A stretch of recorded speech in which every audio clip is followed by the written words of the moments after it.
Hello， 大家好，我是各位又到福起来的时间咯。假使讲啊，我们来到一个好山好水的地方，一定想要停留够久的时间，错冇？今晡日啦，我们就来了解一间在好山好水太武山下高树乡的一间民宿哦。今天底部有两版的故事，今天环境两版的讲，重点是许多今天嘅开始乜嘅搞乜嘅呢？马上来有请我们老朋友苏菲姐来好好同大家了解咯。马上来欢迎我们幸福庄园的郑淑慧苏菲姐。主持人好，还有电视机前面的朋友们，大家好，我是幸福庄园的幸福姐姐郑淑慧。哇，欢迎苏菲姐，叫我看到很久不见了。上摆看到还係疫情的時間吼，哇，更加疫情結束之後，大家吼拼命去想要出去出國去了，甚至於講去台灣當地啊，因那東西老了呢，各處去玩。所以今晡日再一次有請蘇菲姐來同大家了解一下，你哋民宿從我哋高樹鄉都去幾片可以搞乜嘅、食乜嘅咯。好，蘇菲姐，首先想嚟強調一下就講。頭都有講到，我哋高樹鄉好山好水嘛，接下我哋民宿嘅環境，請講清楚，都在我哋的環境有特別去怎麼樣子的營造嗎？我們幸福莊園呢，坐落在屏東最北，高樹最美的大武山下。好，那我們的園區呢，有佔地1700坪，非常非常的廣闊，所以呢，被譽為南台灣的後花園。那很多客人走進我們的家、我們的庭園的時候，就會面對整個大武山脈的整個的氣勢，然後再加上我們的綠草如茵，整個草皮，所以呢，給客人感受到就哇，好溫暖、很舒服的感覺。再加上我們的每一個環境、每一個細節都維護得非常的清幽，而且潔淨。所以客人會覺得好舒服，然後再加上我跟老公兩個熱情的接待每個來到莊園的旅客，所以大家都非常非常的幸福。就像我哋印象裡都睇國外有冇看到嘅，那邊有個城堡啦，一個大大的莊園，底部有可以講嘅法言的內容，能夠也我看過照片，也就是像那樣子。是，沒錯的，沒錯。係啊，嗰度嘅人客唐貢啊，呢都唔能夠不單只是為了一個講嘅環境哦，甚至於說你的民宿嘅餐點吃的東西也還可以替配充滿。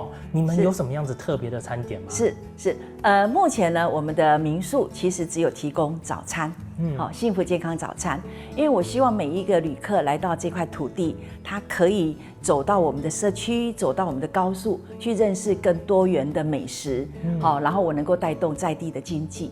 所以我們提供的就是幸福健康早餐，這樣子。你們的做成裡邊有哪道內容？係像一般的人講有吃粥。也係講中式的嘛，也係講西餐，也係講有個麵包啦、胖呀等嘅，可以跟大家詳細介紹嗎？好，我們家的早餐其實是真的很特別，因為我堅持手做的溫度，好，所以呢，我們提供的是堅果，健康的堅果饅頭，裡面有3種堅果、2種果乾，再加上當季的芋頭或者是地瓜，然後呢手做溫度，讓客人感受到，好，來到這個地方就有幸福的溫暖。然後再來呢，就是結合在地小農的農產品，好，譬如說我們的配菜裡面，就是饅頭我們會沾紅旗的香椿醬，好，在地有機農場他們的農產品，然後另外還有10公蛋，好，因為10公就是我們在地的這個文化，然後社區理事長用10公蛋好來呈現，然後呢，我們又把在地的小農的愛玉。也放進我們的早餐裡面。那當然還有就是在地的水果，就是說當季有什麼水果，像我們高樹很多的鳳梨、芋頭、蜜棗，很多很棒的水果，那就會進到我們的早餐裡面，讓客人在最短的時間裡面，除了享受我們的手作溫度以外，也可以了解在地很多農產品的特色。嗰時講我哋做成裡邊，都講入去我哋講後山後水嘅環境裡邊生產出來的農產品、農特產品這些，全部都是當季的啦。是的。你們全部都會自己提做嘛？就是早餐都是自己做，對不對？對，就是我們就是手做溫度裡面有包括我們剛剛講的饅頭是我們自己做的，那愛玉我跟小農買，然後自己來手洗。哇，那其他的當然就是用在地的小農他們的產品進來。你唔能準備一個做點，一定要打做到紅來，一多點開始要準備啊。还好，因为我还有一个管家可以跟我一起做，所以大概提早个40分钟到半个小时，其实就可以了。我想讲，人多就要稍微长时间一点的。对啊，光是做个馒头就是一点。没有，馒头一定是事先做起来。对，所以我们家的馒头其实客人在早餐吃完之后很喜欢，现在都还有宅配哎。剩下的卖呀跟馒头。对，因为在外面是真的吃不到的。哇，你除了要给吃的东西哈，同环境吸引人之外，唐贡啊，能很利用这个环境去推行自己在庄园里面的一个 DIY 活动，是不是？是的。有哪条的 DIY 活动可以同大家讲一下吗？我们家就是因为它是属于大自然的景观，所以我希望每个朋友来到这个地方，他就可以感受自然带给他的美好。所以庄园里面有一个香草园区那透过香草园区，我们让客人来一个无感体验，爱恋幸福花草香，让他能够从触摸到闻，然后到体验，然后可以了解，其实香草植物跟我们生活有非常多的连结跟好处。这样子。你要给发通可以请淑慧姐同大家再详细具体的描述一下，你们要给发通用版金行好吗？怎么样去进行？大概是什么样子的方式？好，原则上我们就是请客人，就是来到庄园以后，我们会先做园区导览，让他知道说，幸福庄园在高速大武山下的位置，然后呢，享受这个大自然的美好。完了之后呢，我们就会带他到香草园区里面，然后认识我们每一项的植物。那这个植物过程中，当然就会有味道比如说我们香草，我们可以教客人怎么样去泡一壶香草茶。然后呢，我们也做一些纯露，像这边的纯露，还有精油，然后我们也做洗手乳，然后就让客人知道说每一个环节、每一个植物它有不同的跟我们生活的息息相关。最后呢，我们就让他们实际上采集香草植物的叶脉、叶拓，然后来把它跟色彩做一个调和，然后呈现出最完美的。就这个叶拓画，对，每一个都可以创造一个独一无二、属于他自己的美好的回忆回去。对，就是说，原来人家他能给黑的之后，他自己可以选择说，他这个 DIY 的活动，DIY 的做一个精油的洗手乳这些，或者是做一个叶拓画。对，但我们还是以叶拓为最大宗，因为它最容易进行，而且时间不会那么长，所以对客人来讲，他会留下很美好的回忆。对，有可能2天1夜的他会做这个，可能就是黑他的3年呢，我做完这个还可以继续做这个。有，真的有客人会说，做完这个他觉得不错，然后他想要做洗手乳。对，因为我们的房间里面都会有我们萃取的茶树精油、纯露跟芦荟，然后我们用手做的洗手乳，然后客人洗完之后觉得很棒，然后又想说，那我晚上可不可以教做这个？我们当然可以，这样子。你会不会有那个人家讲吃烟头、听烟头要给芳香植物规划？那你们规划有一个来种芳香植物的那个课程，看是种在你们庄园里面呢，也还讲以周围他自己带回去，有规划这样子的那个行程吗？目前是没有啦，因为我还是以民宿的时间比较多。然后，但是客人如果喜欢我们家的香草植物，他喜欢的话，我们都可以让他带回家。对，因为很多植物它其实是可以，像我们家的左手香啊，然后或者是我们家的艾草啊，他喜欢我们就让他连根拔起，然后带回家自己种。哇，也太好了吧！苏菲珍，你的发言会不会到最后就变成都没有？不会，因为我们种很多，对我们维护的非常好，所以其实朋友拿回去是 OK 的，可以的。你对之前在疫情之后，你们自己有算过增加的旅客有没有真的比较多？有，其实全台湾都有，大家都在喊民宿界啦大家都在喊说国民旅游有在下趋，有趋势往下走的趋势。但是我觉得我自己本身，因为这几年的努力，然后呢走出不同的路，就发现到其实我们的客人并没有减少。对，而且目前在去年1整年来，国外的旅客也越来越多。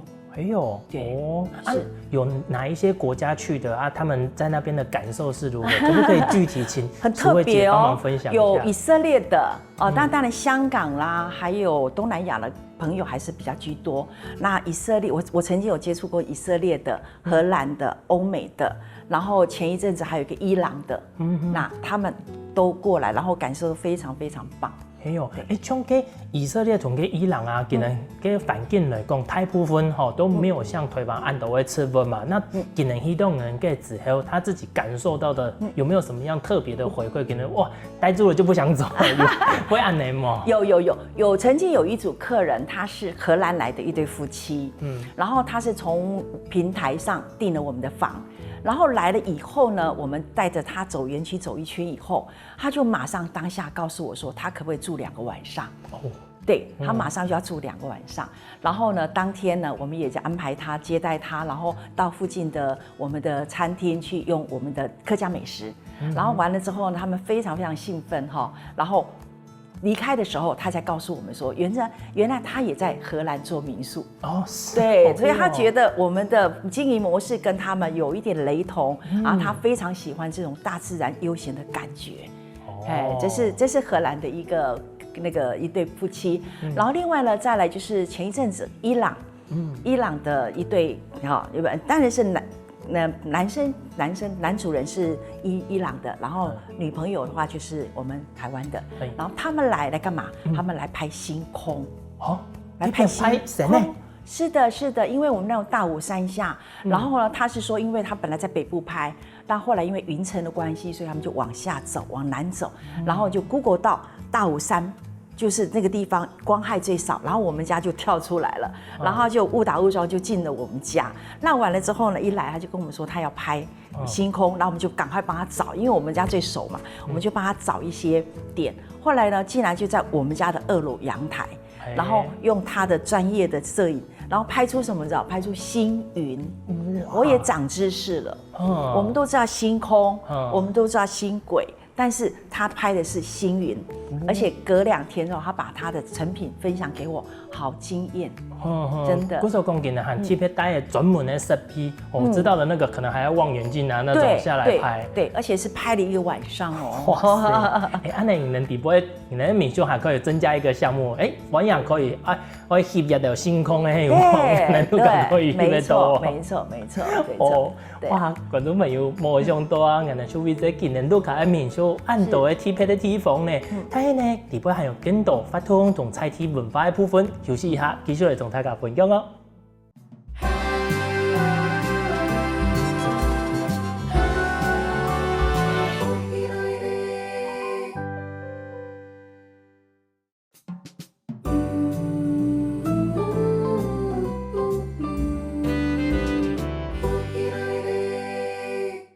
前面讲到消费者啊，今年这个本身中原地部的环境一定呢好，今年也利用一点推广了几多的这个中原地部的法通。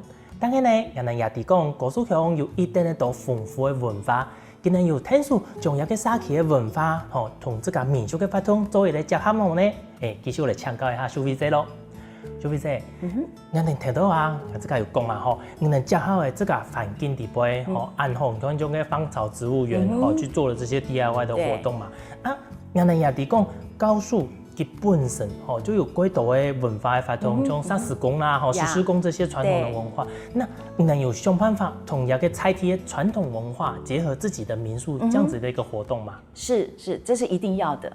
因为幸福庄园呢在大武山下，那也当然我相信应该是石狮工的庇佑，所以让我们那块土地有非常非常的幸福、美满、健康这样子。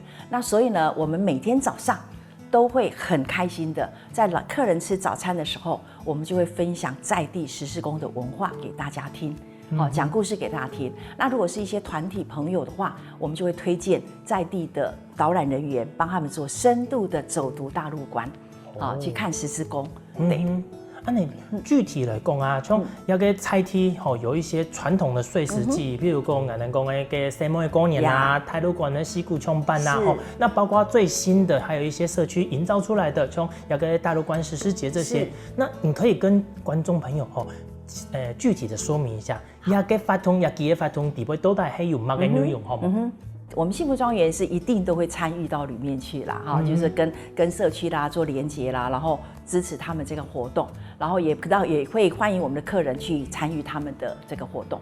然后另外呢，就是您刚刚讲到的，就是实施公节，好，那这几年其实我也很积极的去写一些计划。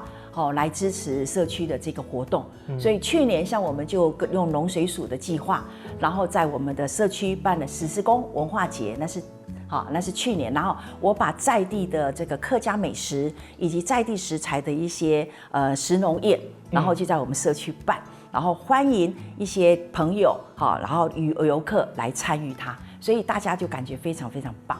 好，那因为这样子的过程中，其实也让农水署看到我们社区的亮点，也同时他们会挹注更多的经费来帮我们做实施公园的整修。对，那像今年今年是我第3届的那个实施工文化节的办理，那我们就当天我们会除了祭祀以外，文化的传承以外，我们会把大家拉到幸福庄园，在大武山下跟着实施工野餐去。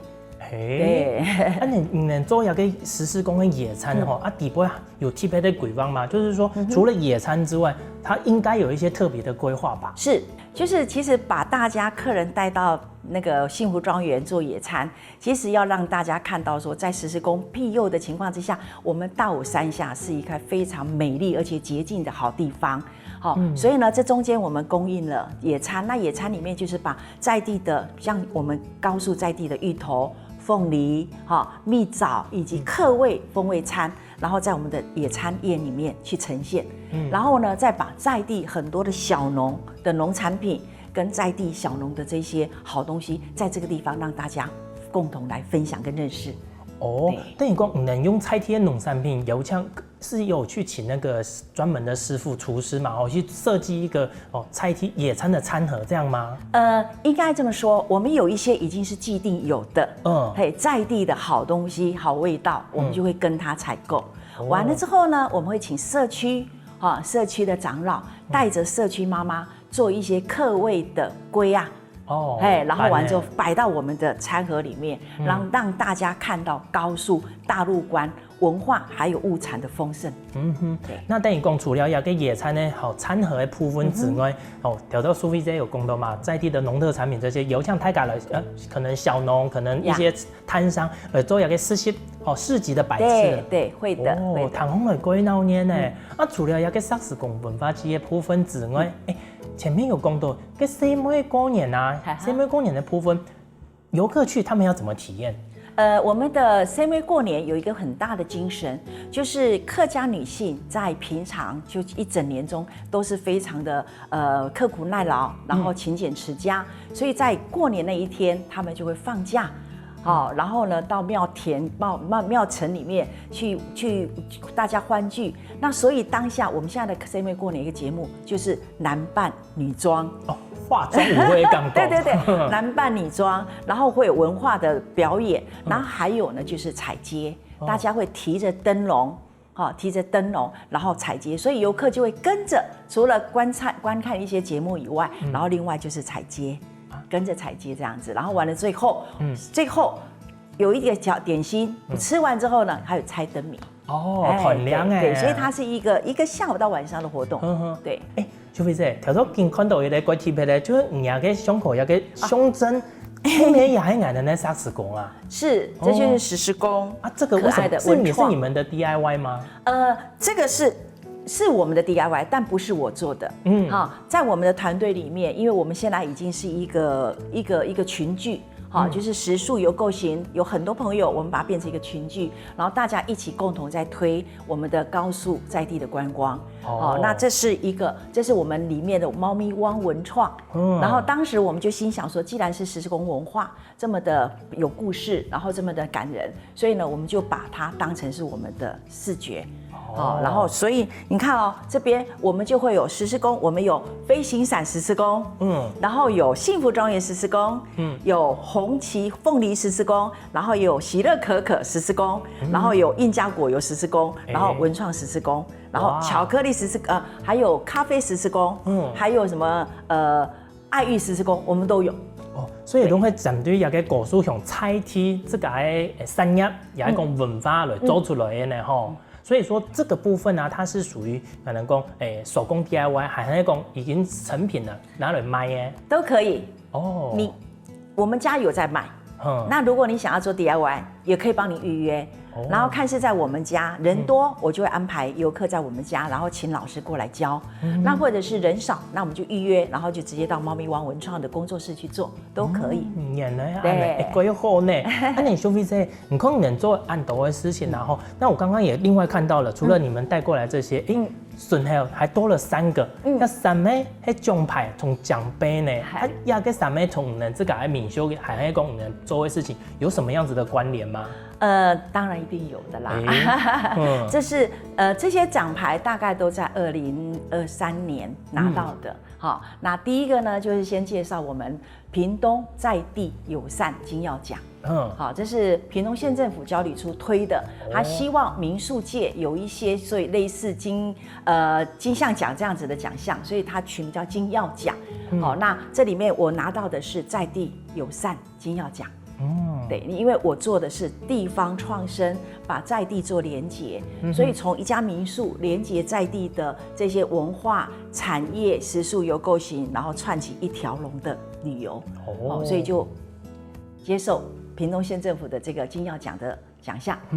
就等于讲，县府认可你是一间民宿，也可以跟刚刚讲。民宿住得好，一个完整的环境，黑的基本的嘛，甚至于说，我会加分，就是从消费者能用哈，整个地方规个啥去用哈嘞。你除了总监跟屏东县政府的跟顺和的喏，那另外2个是什么呢？另外2个哈，先讲这个是好客民宿，100大金质好客民宿。我们全台湾目前有12000多家的民宿，合法民宿。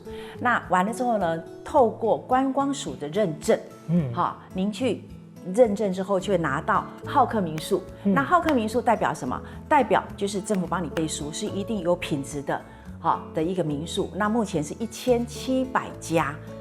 那完了之后呢，去年做了一个评鉴，在做从票选跟老师的这个评选里面，然后找出103家，所以是民宿界的更标杆，就是那所以我们去年也拿到的在地文化的这个那个100大好客民宿。可是有个100大好客，也个一定的竞争哈。刚刚提到1000多家，你还要筛选出这100啊。现场来讲，可能东底避税啊，就尤其是像一些他们可能会需要带一些实际的产品，某路都先从一。那像这个评审会直接到你们的民宿底会去吗？金耀奖真的就是评审直接到民宿，然后来做评选，然后来看到我们家到底做了哪些事。然后呢，这个好客民宿的这个金质奖，那他就是用报名，然后我们会传很多资讯给他。我们在这个民宿里面，我们做了哪些事？跟地方连结、跟地方创生，以及怎么去连结文化，这些我们都要上传给他。对。那第3个呢？那第3个一定又更竞争了。第3个是我们观光署第1届的观光金奖。全台湾民宿业者只有3家我们家是其中1家。是，那不就是民宿界的奥斯卡？谢谢。其实拿这个奖对我们来讲是真的是一个非常大的肯定跟认同。那其实我送这个申请，我已经送3年了。送3年，它的评选标准在哪个呢？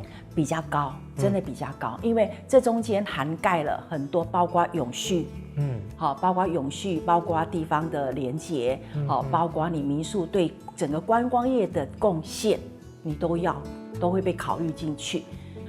当时为什么会去想要挑战这个观光金奖？其实是因为我们高宿其实是一个非常默默无闻，而且完全在观光上是没有被看见的地方。那我想，除了得奖，才能够让政府正视我们，然后能够让我们的曝光度能够增加。所以因为这样子，我才去争取这个奖项。因为有前面累积的一条经验同基础，才顺利的脱颖而出，当然。对。哦，观众朋友，没想到今家民宿啊，真是冇简单呢。除了这个环境啊，我总比讲之外，还要从在地的产业，也係講文化来作為咧結合，哦，帶動大家強下哦，提升風來呢。不過得獎之後，還有哪條嘅故事，甚至講今日規劃去做乜嘅努力呢？休息一下，CB3冇走過喲，繼續來同大家講故事哦。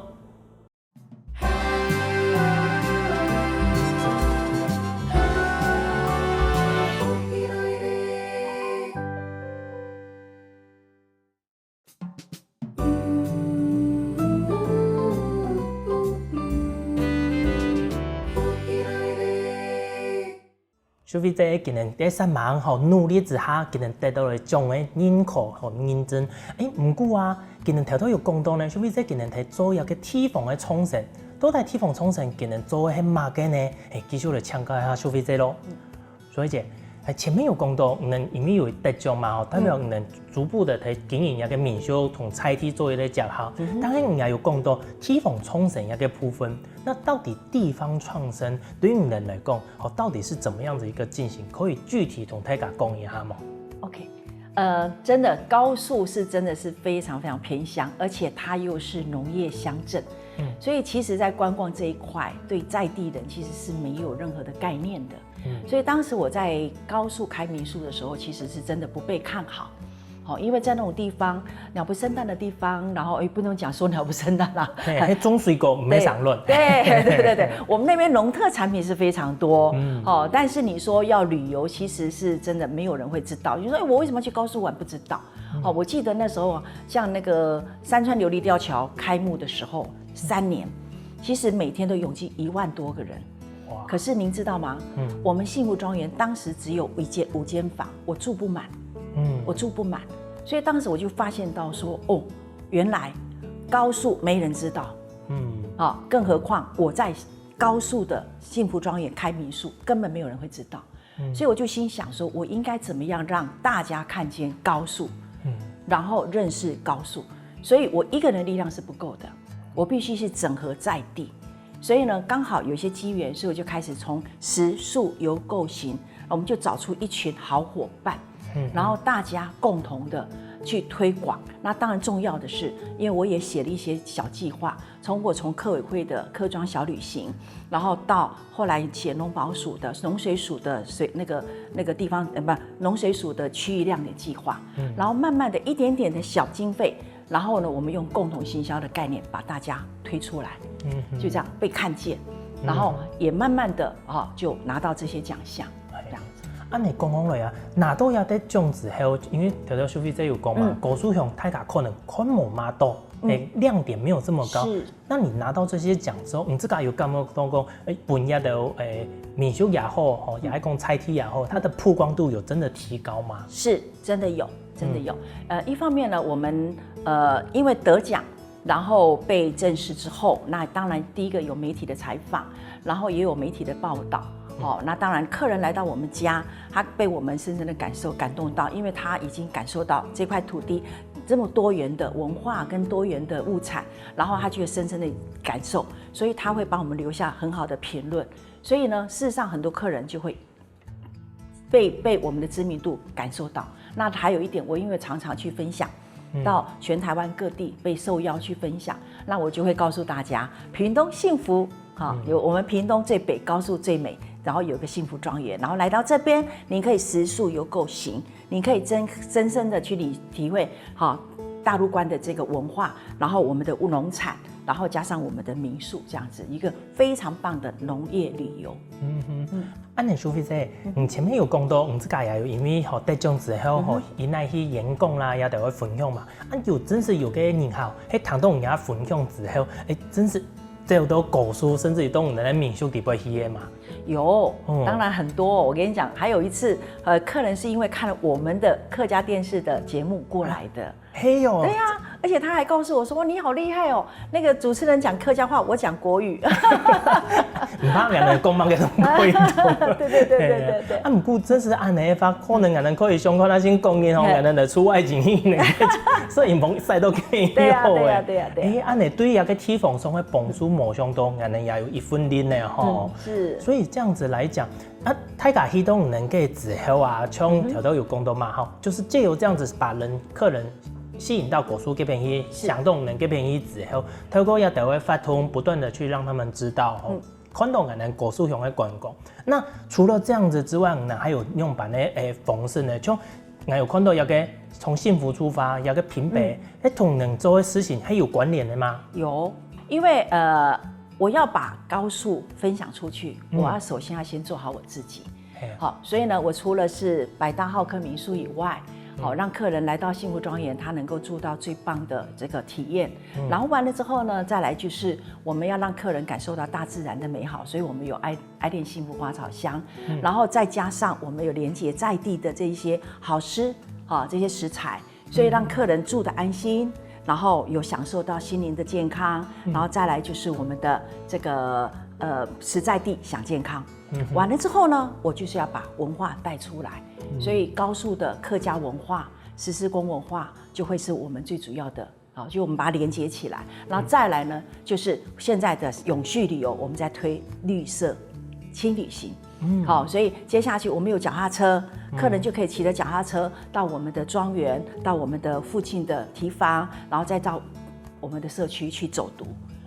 然后另外就是我们在连结，刚刚我讲过的，我们有很多产业，包括食宿游购行这些产业，大家都做好自己，然后我们就可以共同创造一个非常棒的平北185的农游慢旅新旅行。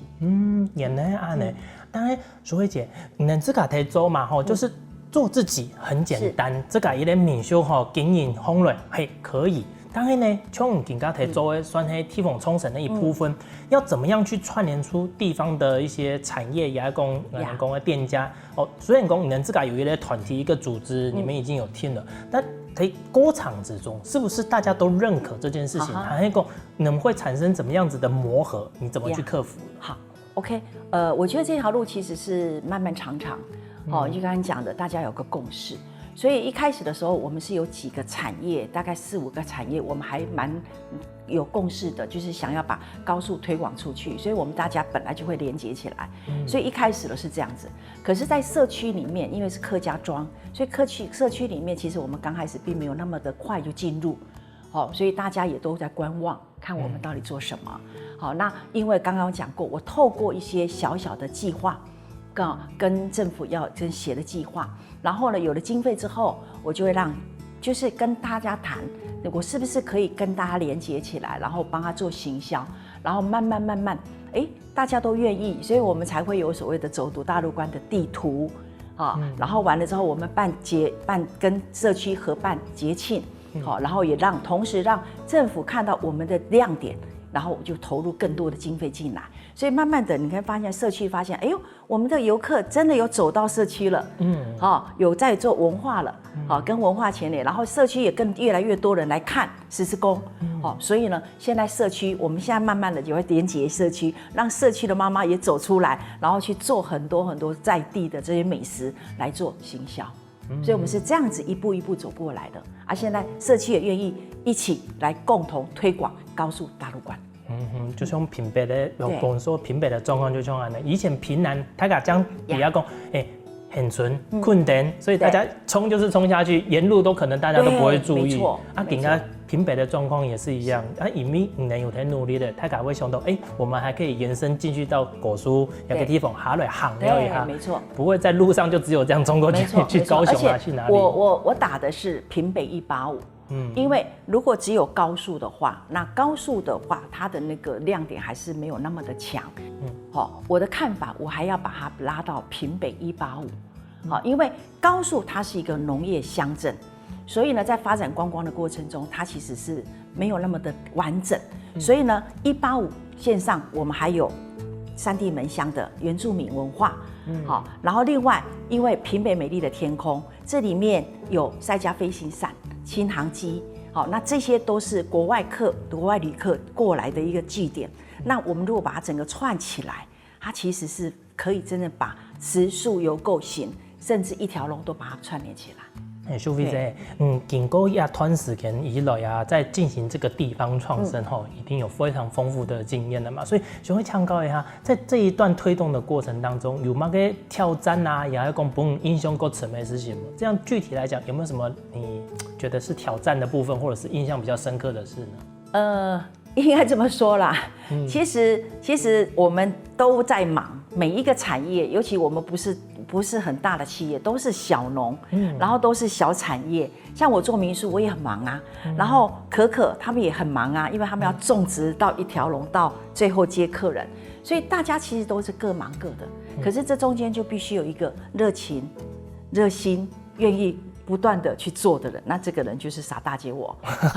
所以这是你这个干过最有挑战、最困难的部分，就是这么忙还要挤出时间。我时间是还好啦，因为民宿其实没有像大家那么忙，因为我有客人有多有少，就是我很积极的去写一些计划，然后写的计划，因为这些朋友大家都有共识，而且大家其实友谊都很好，所以我就请大家一起来，然后大家都愿意配合，对，所以我们今年也拿到了国发会的地方创生，那当然这个是我们有请顾问公司来协助我们，大家一起连结，所以我们5个产业就解了多元的地方创生案。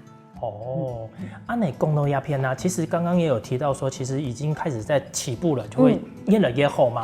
那我有想到，刚刚有共同感的体给了，除了可以行之外，还可以骑脚踏车嘛。那你来讲，有个理由啊，可能成员的部分，你看我们都知道，应该有长照2点的一个，就是成员来讲，让你该比例可能会逐年的提高。是啊，讲第二个部分，对你有没有个针对老人家的行程啊，也要讲其他的规划这样子。我们俩很有默契的，真是吗？我今年的地方创生案就是提到。除了脚踏车以外，我们要找电扶车，还有电动拉拉车。就是电动拉拉车的话，就是可以让这些高龄的朋友，他就很轻松的，我们一边有人带着他们，然后同时有做导览，然后可以带他到很多我们现有的这些景点去做不同的体验。就会有个条到我们讲的首领后，也要讲长照的部分、老人家的部分已经在规划中了。是。相信一段时间之后，就会逐步的成熟了。也希望大家一段时间继续来到我们高速上见证这个的转变。是。观众朋友，今年啊，真是没想到我们的高速上其实还有很多的观光潜力，尤其是消费者今年很多地方上的人上网在推动这件事情呢。不论是哪个大家有限的时间，可以组合起来请我们这个好朋友也是亲戚，共下来认识我们的高速上有那条好高好吃好料的，重点是支持菜地的产业哦。今年再一次感谢我们消费者带来很精彩的故事，帮我们好好的认识高速上这个地方哦。感谢，谢谢主持人，还有谢谢电视机朋友欢迎大家来高速大陆观聊哦。好哟，找到更加大家有个1300年的吧，家家腾腾先生，好来同一下咯。希望我哋福起來節目嘅朋友，記得點讚、聽客家電視台嘅頻道，順勢記得分享出去哦。